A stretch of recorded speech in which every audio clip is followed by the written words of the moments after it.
Hello, Ming, are you there?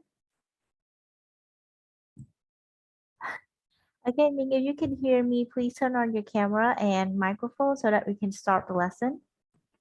Okay, Okay, how are you today?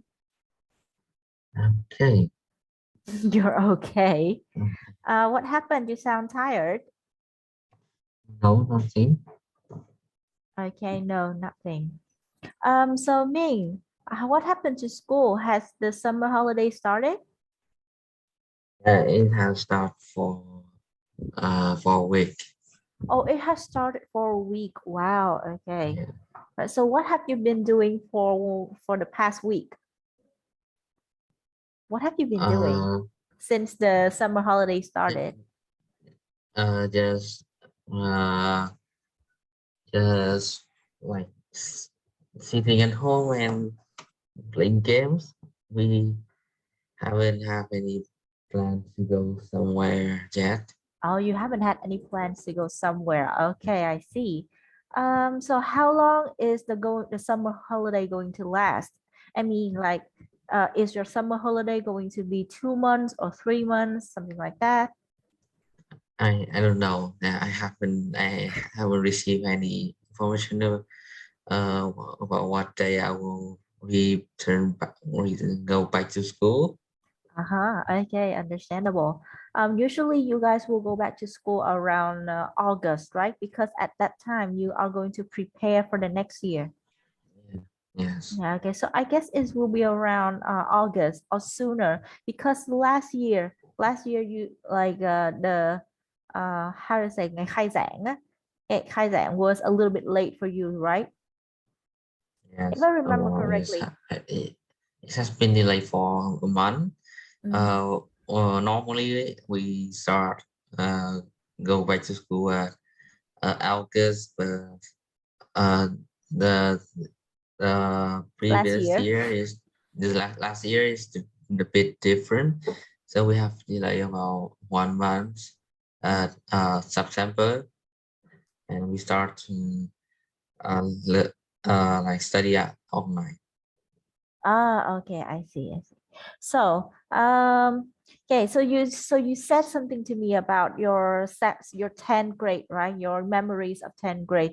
Like you had a lot of regret because most of the time you studied online and not offline, right? Yeah, yes. Okay, so I hope that in the new school year you will have a lot of interesting things to do, and Mm, hopefully that we won't be held back by COVID any longer.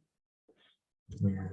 Are you positive that COVID will not affect Vietnam again?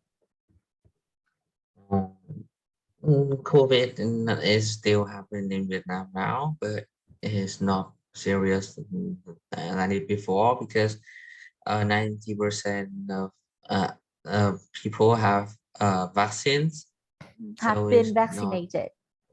have been vaccinated. Uh, so COVID is not a thing that we need to uh, be Afraid of? careful of it, afraid of. Yeah. Okay, so you said that because 90% of the population in Vietnam have been vaccinated, Yes. so there's nothing to be afraid of COVID. Yeah. Yeah, I agree. But like COVID can come back anytime, but it won't affect like badly. It won't affect your health Yeah. badly. My aunt, she got COVID twice. Yeah, my aunt, she got COVID twice, and the second time she got it because she went to the hospital. Okay, that's where a lot of like COVID-19 patients are being treated.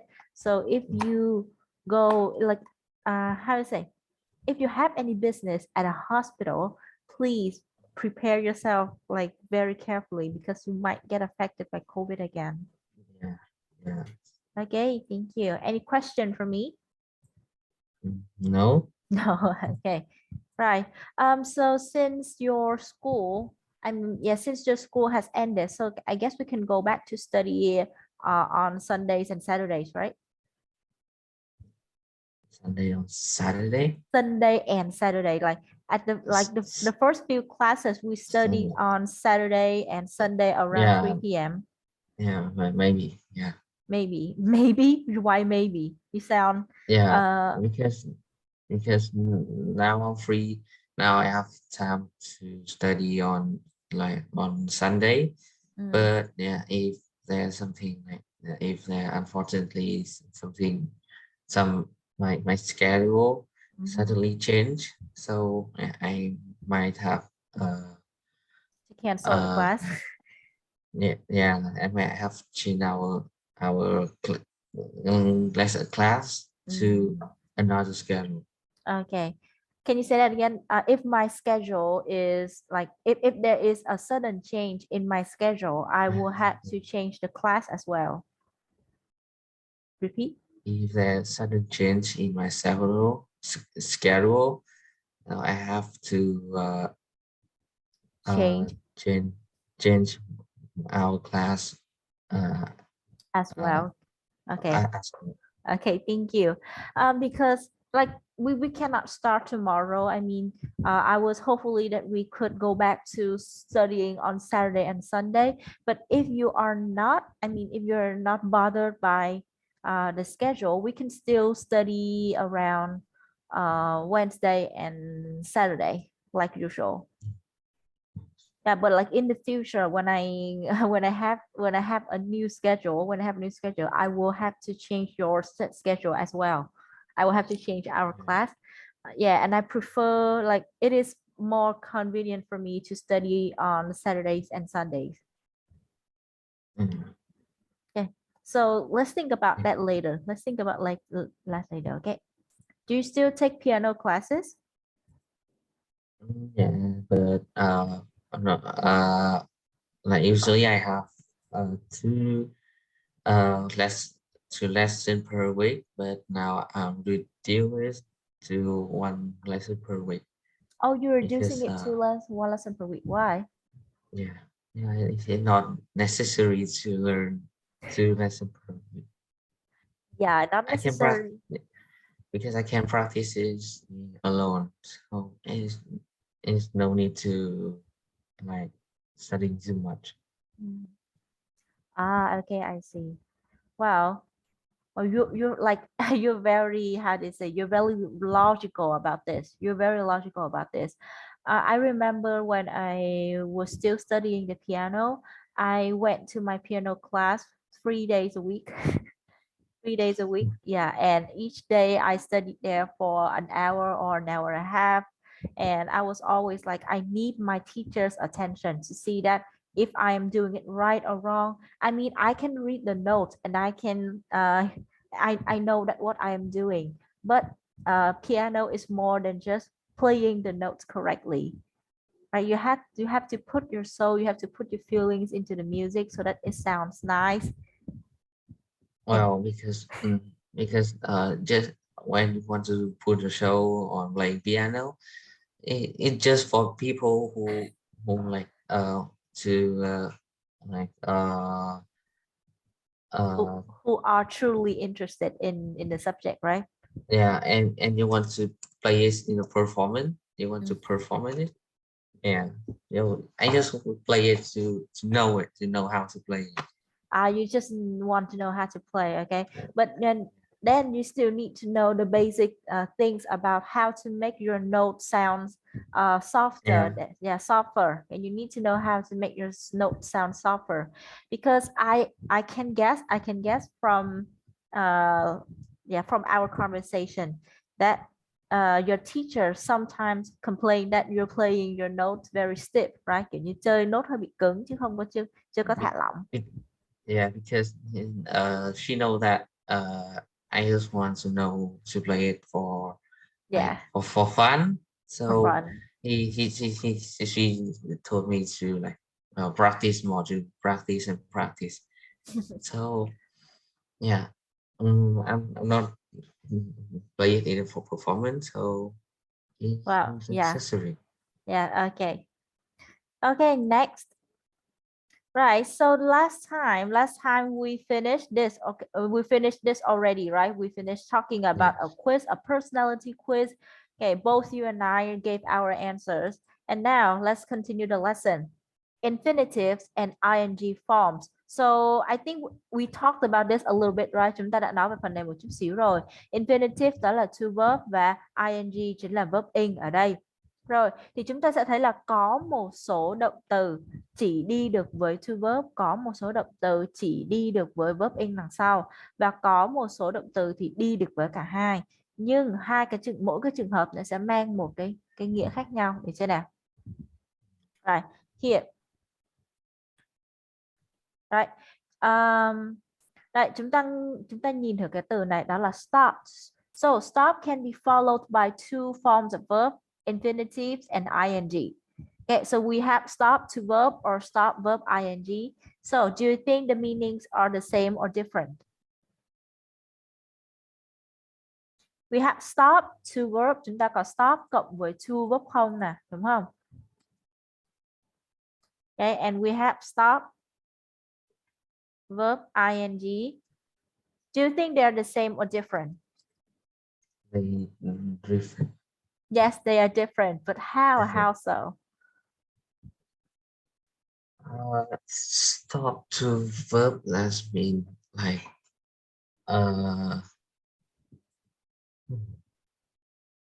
So for example, you're on the road, right?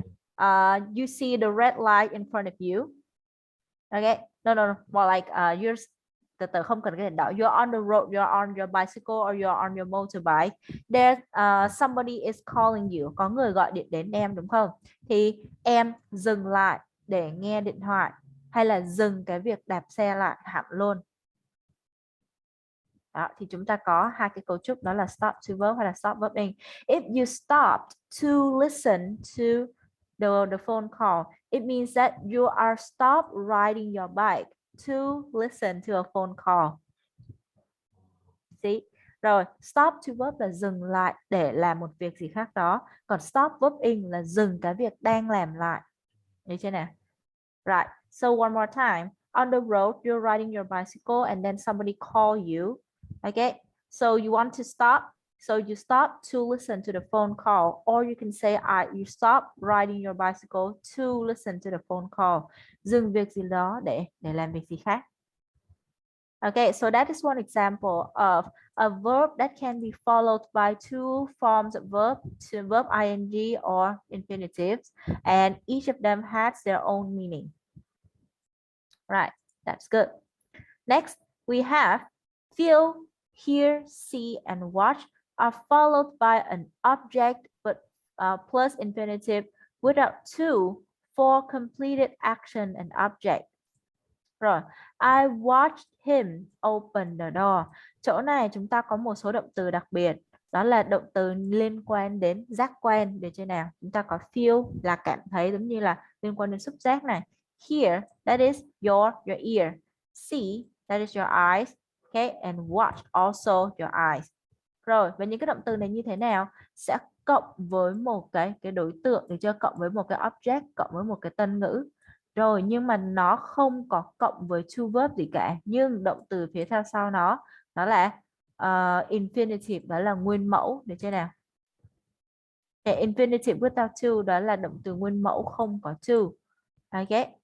Rồi, đó là cái dạng mà động từ chỉ cảm xúc, là động từ chỉ giác quan cộng với tân ngữ, sau đó cộng với động từ nguyên mẫu không to để chỉ cái hành động đã hoàn tất rồi. Được chưa?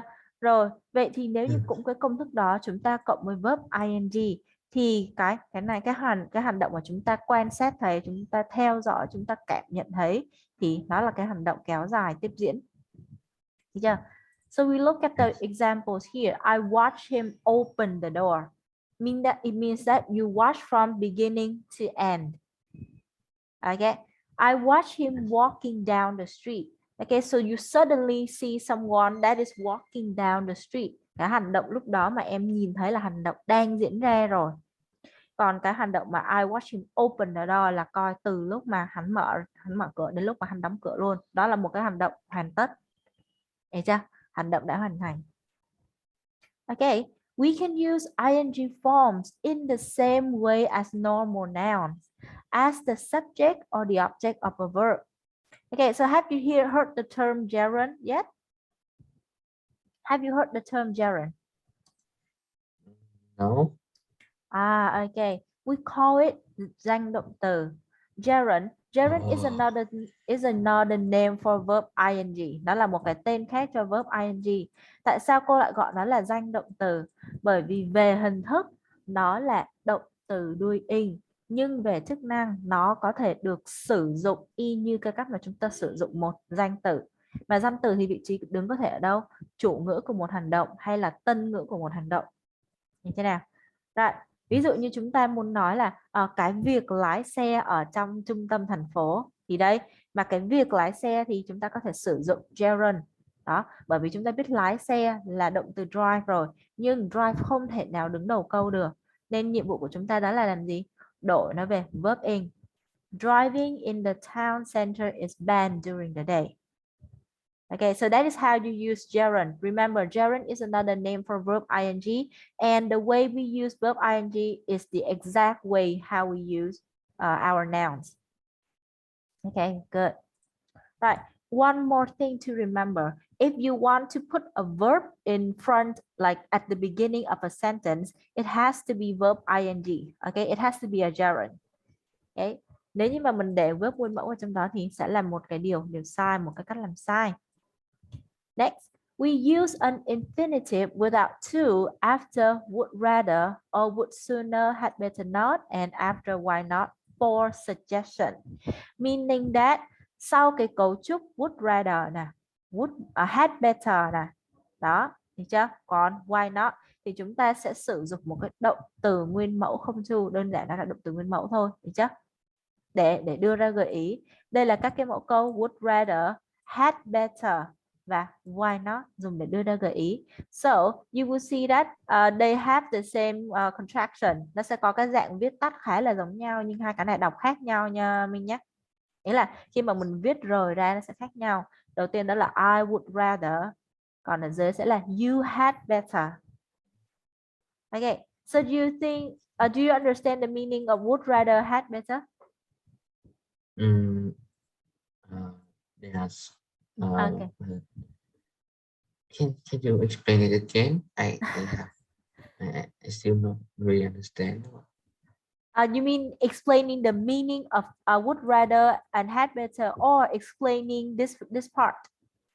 Only would rather and had better. The meaning of would rather and had better. Okay, so would rather, when you say you would rather have something, you're expressing your preferences. You're expressing what you want to have, what you want to do. Would rather là một cái cách nói khác để thể hiện cái ý muốn, cái mong muốn của mình theo một cái cách mà lịch sự. Thấy chưa? Ở đây thì chúng ta thấy là I'd rather drink tea than coffee. Tôi muốn uống trà hơn là cà phê. Đó là cái cách dịch nhẹ nhàng. Còn cái cách dịch mà thô thiển hơn một chút xíu là tôi thà uống trà hơn là cà phê. Đó, được chưa? Would rather is a way to express your preference. Đó là một cái cách để thể hiện cái ý muốn, cái mong muốn của chúng ta là gì. Tiếp, chúng ta có gì? Had better. Had better is like you're warning someone, là mình đang đưa ra một lời cảnh báo, được chưa? You'd better not risk making things worse. Most of the time, had better is put in nó được đặt trong câu có dấu chấm than như vậy. Dùng để gì? Dùng để thể hiện cái cảm xúc là mình đang cảnh cáo ai đấy là sao ta? Biết điều liệu hồn mà, được chưa? Biết điều liệu hồn mà, theo cái kiểu như vậy. Okay, you better not risk making things worse. Liệu hồn, đừng có để cho mọi thứ trở nên tồi tệ hơn. Đây là một lời cảnh báo đe dọa, chưa nào? Okay, but don't worry, this kind of threatening or this kind of how do you say? This kind of warning is not rude. It's not rude. It's not concern. No? Hello, can you hear me? Hello. Now it's okay. Now it's okay. But a few seconds ago, I cannot hear you. Okay, I know because like you how do you say, you know that my headphone is separated from my laptop, right? So each time I want to use them, I have to plug it in my laptop, and my laptop is so old, so Like if I touch the cable of the, kiểu như cô đụng vào cái dây cáp của cái headphone ấy, if I touch the cable of the headphones, it might affect the sound quality. Yeah. Yeah, it is really annoying. But like I have to I have to suffer with it.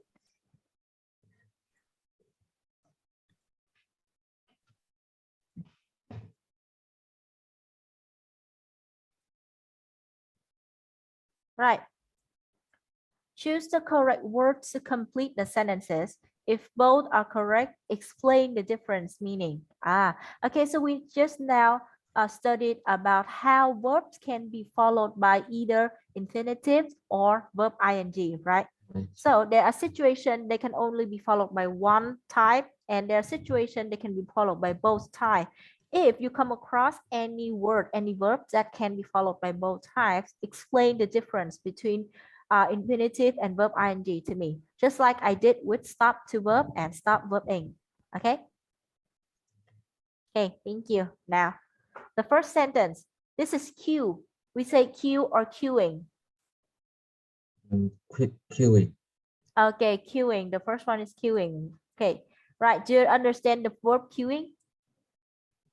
Like you stand in the line, like people stand in a line to wait for their turn. That's right. Right. Okay, queuing is like you stand in the line to wait for their turn. Wait for your turn. Okay. Okay, that's good. Next, everyone saw me argue or arguing with the driver. Remember, this is saw. Okay, saw. So this is a verb that is related to one of your senses. Đây là một cái động từ liên quan đến cái giác quan của mình. That is saw, right? So there are two types of verb that can be followed by saw.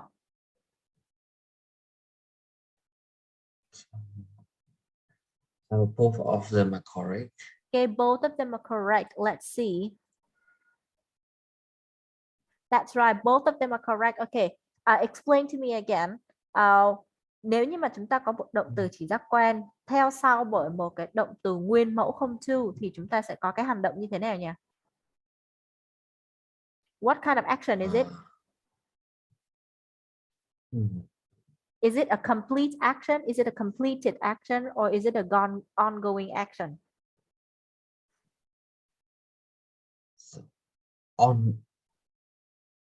Okay, the first situation. Okay, first situation. Infinitive without to. Completed. Okay. Yeah, completed action. Good. So it means that everyone saw me argue with the driver from beginning to end. Nhìn thấy từ đầu đến cuối, hết cái sự việc luôn. Được chưa? Rồi. Everyone saw me arguing with the driver. Okay, so what's the difference here?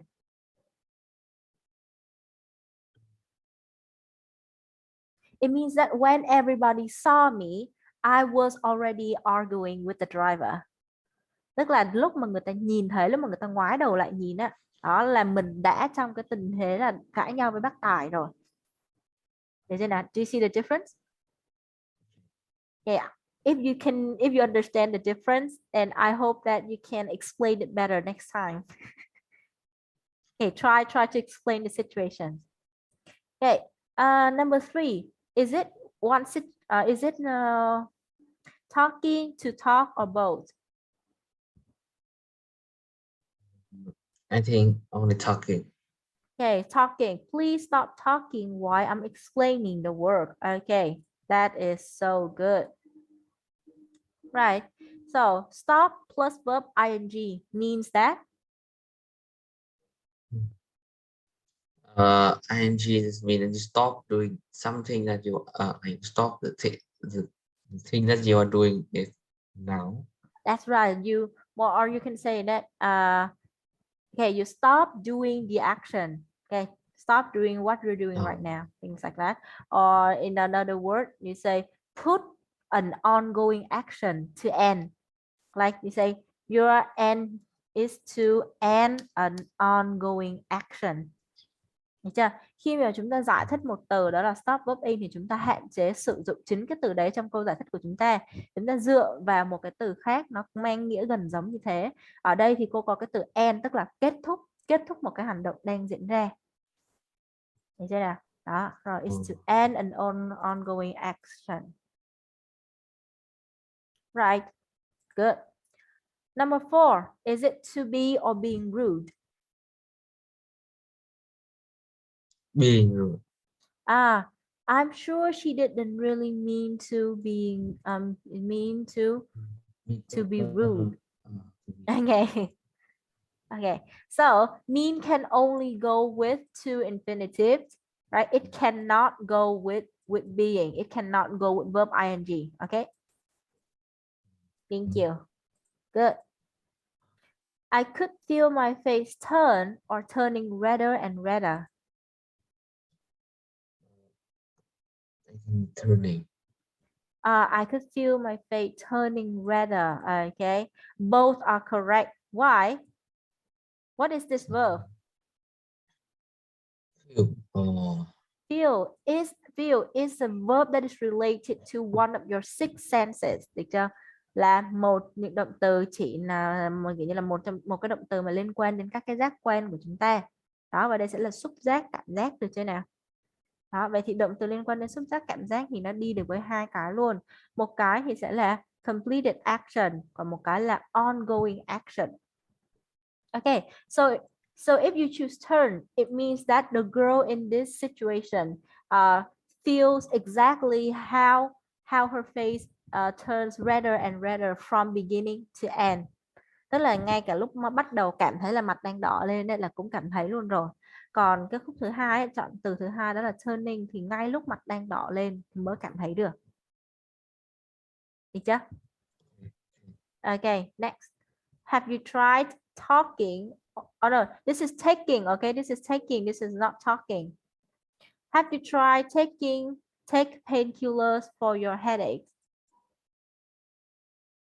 To take taking. Taking. Try Okay. Have you tried taking? That's so good. That's right. Have you tried taking painkillers for your headache? Okay, so can you tell me the difference between try plus to verb and try plus to ing? Oh no, plus ing. Sorry, verb ing. What are the differences? Try verb ing.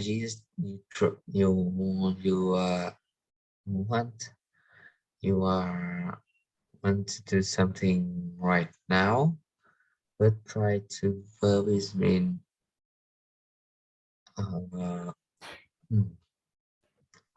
See, I it told is hard it is what? because when I read, I have read a lot of sentences about this kind of grammar, like try to and try verbing or anything else. I can understand what they want to mention in a sentence. It is by experience, so it's hard to explain why. It's by experience. Okay, good. Now I will tell you how can you clarify the two things. First, try to verb in talks about efforts. Get efforts, meaning that you put effort into doing something. Even if you fail, you can always try to do it again. So it talks about effort. Nói về sự nỗ lực, sự cố gắng. Được chưa? So that is try to verb in. But try plus verb ing talks about an experience. Okay, so for example, you invited me for a spicy noodle dinner. Okay, this is the situation: spicy noodles dinner, and I cannot handle spicy food. I don't like spicy food, but you said, oh, this spicy noodle is so good, so I try eating the spicy noodle. Okay, I just eat a little bit and then I stop. Okay, that is an experience. Đó là một cái trải nghiệm cho một lần thử đầu tiên. But try to verb in is like, oh, I order a big bowl of spicy noodle. If I don't eat it all, it's going to be a big waste, đúng không? Nếu như không ăn hết thì sẽ thật là lãng phí. So I try to eat them all, despite my hate for spicy food.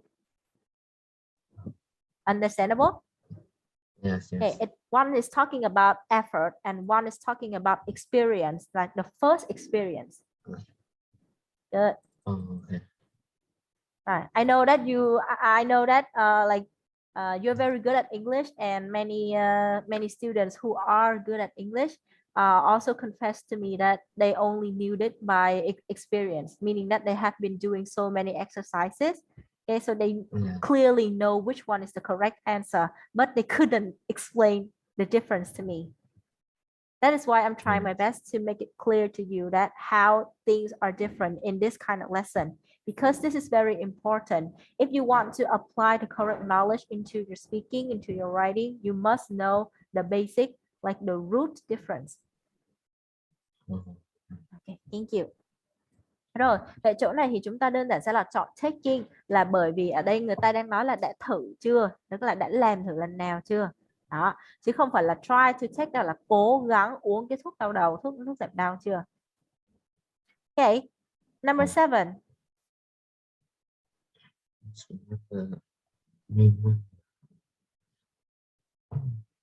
Remember, I think you know this one. I think you can do this one.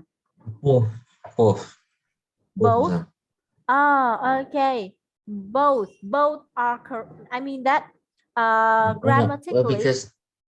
because I remember that remember somebody to verb and remember only like verb ing. Okay, so grammatically speaking, remember can go with two types of verb. Okay, remember can go with both types, meaning that remember to Yes. choose or remember choosing is grammatically correct. But if you put it in this context, there's only one correct answer. Okay, so I'm going to tell you the difference between remember plus to verb and remember plus verb ing. They're different. Okay, so remember to verb is that you need to remember. Okay, you need to learn by heart something that is going to happen in the future. Yes. Okay, so for example, you are at school and your teacher said that, oh, next week you have a test. So you have to remember the test date so that you won't forget or you won't go to school late. You won't miss the test. Đúng không? Đó là remember to verb in. Đối với một hành động xảy ra trong tương lai và chúng ta bắt buộc phải nhớ nó. Rồi, so and remember plus verb ing is that, oh, you're trying to recall your memories. You're searching in your memory for something you have already done.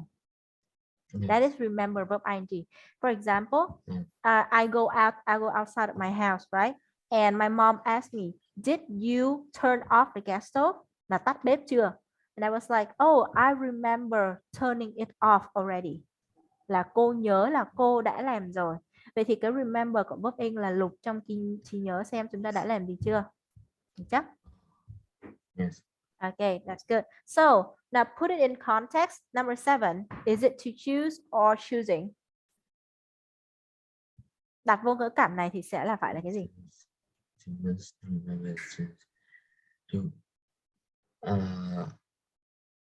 Is it the future or the past?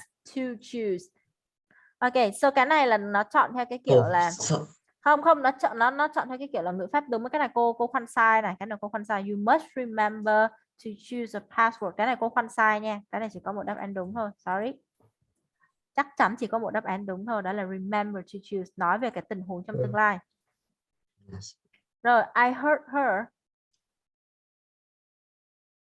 So both of them. Both of them. Why?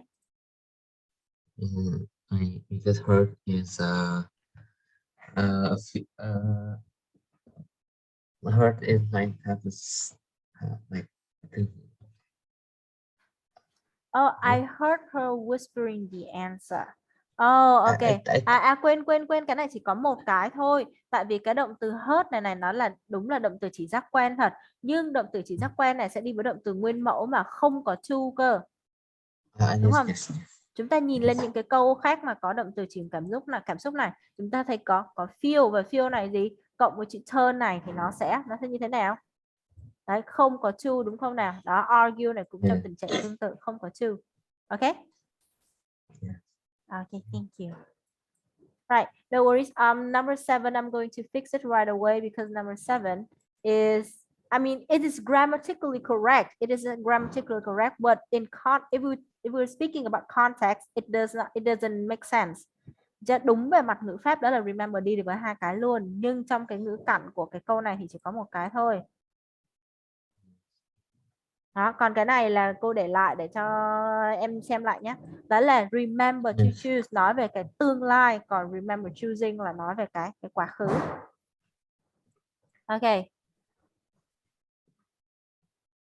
Cái dạng bài này ở trên trường chắc là em làm nhiều đúng không? Làm nhiều cũng biết cách chọn đó, nhưng mà lâu lâu sẽ chọn sai này. Okay, I hope you understand what I taught you today because these are the kinds of exercises that would be available in future tests. Đây là cái dạng bài chắc chắn sẽ có ra ở trong đề thi kiểm tra. Okay, now complete the second sentence so that it has the same meaning as the first one. Okay, so sentence transformation. Okay, make sure that two sentences mean the same. And it also gives you some hints. Đó, nó cho mình một vài cái gợi ý ở đây này.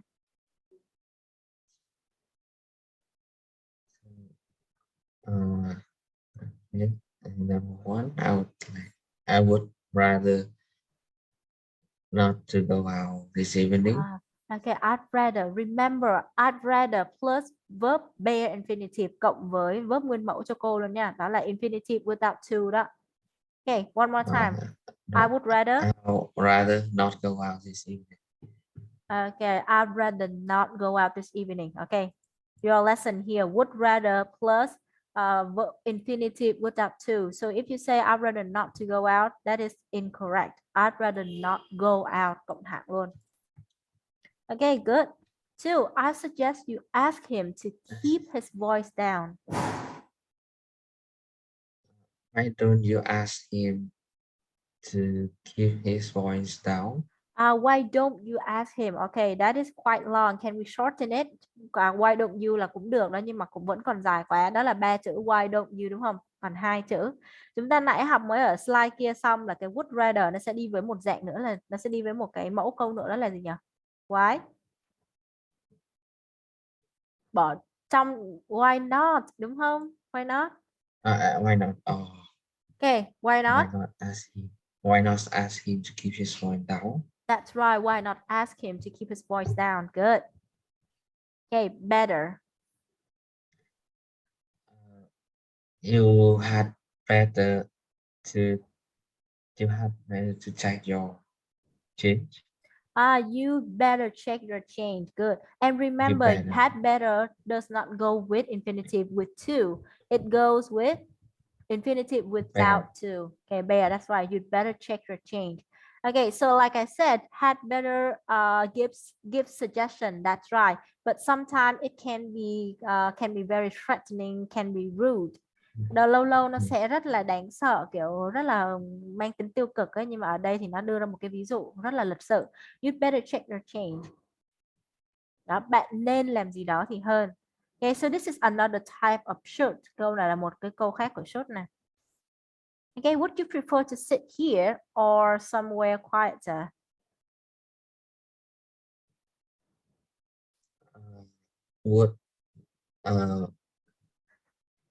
Okay. Okay, I will show you the answer. Would you sooner sit here or somewhere else quieter? Quieter. Okay, thank you. Would you sooner sit here or somewhere quieter? So it's the same thing. You just replace the word prefer with sooner, right? I assure you that the sentence number 4 is not going to appear in your test, but I'd like you to remember the first 3 sentences, okay? Would rather, why not, and had better. They are very important. Okay. Next, complete the sentences with the correct form of the verbs below. Okay, so if you see this kind of question, you know that kiểu như là cái dạng câu hỏi này nó rất là mơ hồ, nó không có cho chúng ta biết được là chúng ta phải chia về thì nào, đúng không? Không phải biết phải chia theo cái dạng nào. Đó, thì đây là chúng ta dựa hoàn toàn trên cái kinh nghiệm và kiến thức chúng ta đã học từ trước đến giờ để làm, hoặc là chỉ ít nhất đó là kiến thức trong bài này, được chưa? Okay, right, let's go. Using the website mean Cái smash means what? smash my personal details again. Using the website mean no. Personal detail đó là gì? Thông tin cá nhân. Tin cả. Được chưa? So, Ví dụ như em bây giờ ví dụ bạn là using the website, tức là bây giờ em muốn em muốn tải tài liệu, em muốn có được cái tài liệu đúng không? Nhưng mà bây giờ không có tài liệu trên giấy để cho em cầm trên tay, em phải làm gì? Em phải lên mạng tải tài liệu về. Nhưng mà cái bước để tải được tài liệu nó yêu cầu em phải làm gì? Phải nhập thông tin cá nhân vào đúng không? enter. Ok, vậy thì chỗ này chúng ta chia về enter verb be hay là enter verb in? Mean prepare. Okay, Prepare. I made a mistake last time. Okay, means can go with both verb. Means can go with both type of verb. So is it mean to verb or mean plus verb A? They have different meanings. I will show you. Yes. Okay, so mean to verb is that you do something on purpose. You do something on purpose. So for example, you hate someone at school, right? You push him away, right? And he asked you, did you mean to do that? And you were like, yeah, I meant to do that. Là tôi cố ý làm như vậy đó. Is that you did something on purpose? Okay. And so, and in other situation, you were so hurry, you crash into someone. Em đang vội quá, xong rồi em tông vào người nào đó, Yeah. đúng không? Okay. And they asked you, where are you looking? He said, I'm sorry, I didn't mean it. I didn't mean to crash into you. Okay. So Okay. okay, means that you do something on purpose. And next, mean plus verb ing is that chúng ta nói về giải thích cái ý nghĩa của việc gì đó, được chưa? Mean plus verb ing cũng là cái việc gì đó nó có ý nghĩa như thế nào hoặc là có nghĩa là như thế nào đó. Vậy thì chỗ này chúng ta đơn giản là chia thành entering. Using the website means entering all my personal details again. Sử dụng cái website này đồng nghĩa với việc là mình phải nhập toàn bộ thông tin cá nhân của mình lại một lần nữa. Được chưa? Yes. Okay. This happens a lot in libraries. Like I want to borrow something from the library, but the librarian said that no, this has been borrowed by another person. So I had to go to my school online library to download it all down. But yeah, I had to enter my personal details again before I could borrow it, and it was very troublesome. Okay, that's good. Next.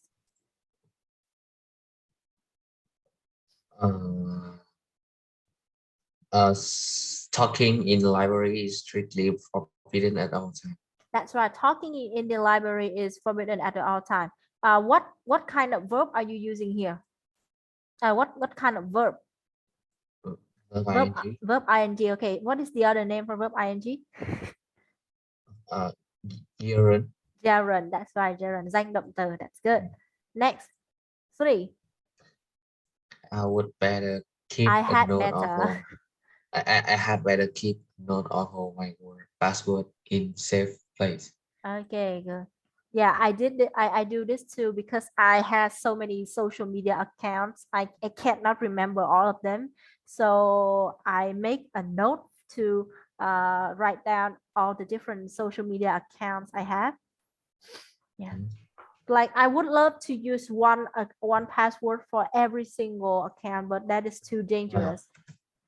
Yeah, most of people will do that because if you use each account for like for each password, yeah, you would definitely forget most of them. Yes, you will. I will forget most of them, of course. Oh my god. Yeah, me too. Me too. Okay.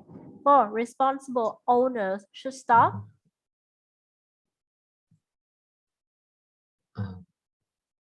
Keeping.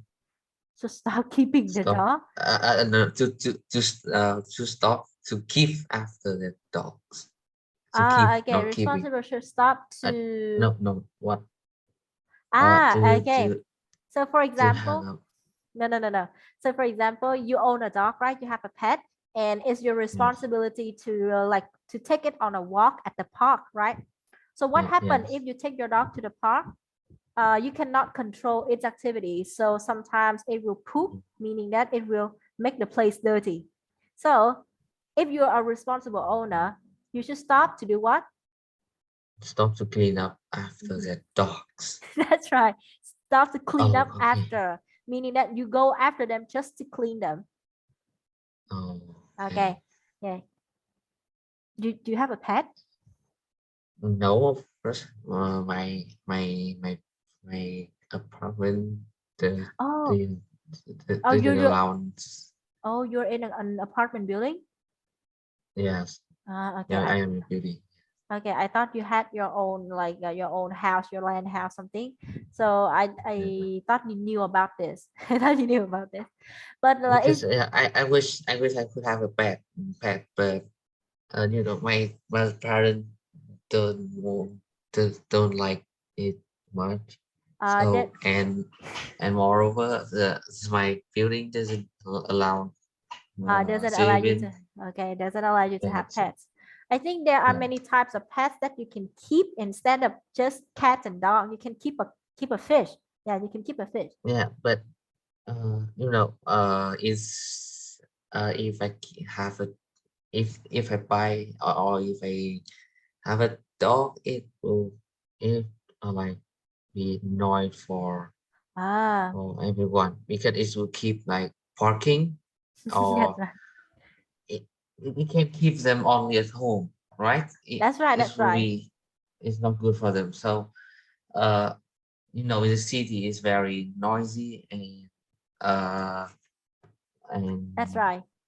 Yeah. uh Okay, that's why I told you that is your responsible to take your dogs for a walk. Okay, if you have them. I'm lucky enough to live in the countryside, so like the place is kind of open air, kiểu như là có không gian mở, so that I just let my dog go play on his own. Just let my dog go play on his own. I don't really yeah. have to go looking after them. Okay, but if you have a pet in the future, remember to go like to stop to clean up after your pet in the park. Yeah, of course. Of course, okay. Fine. Why not just Why not just smashing if they keep calling no your smash match no is no. Why not just hanging up if they keep calling your number? oh okay. If you use why not, the verb following it is going to be ing or to infinitive or be infinitive. Là verb in to verb hay Bear, là bear, verb bear, nguyên mẫu? Be bear, infinitive. bear, bear, Okay, so bear. say it again. Why not just? Why not just hang up if they keep calling your number? That's right. Okay. Oh, I got this a lot. I mean, there's been a very weird number calling my phone, like not every day, but like every week. Yeah, every week there's a strange number calling my phone, and I see that they have the same beginning, kiểu như là nó có chung cái đầu số ấy.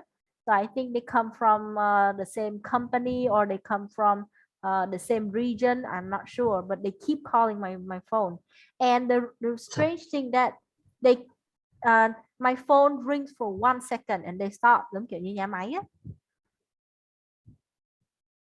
so Yeah. is that the same number for in every Yes, week it or is. just like It's the so same number. so so you should better No, the to you mean to that block it. you mean that I should call back? No, to block to block Uh, it okay.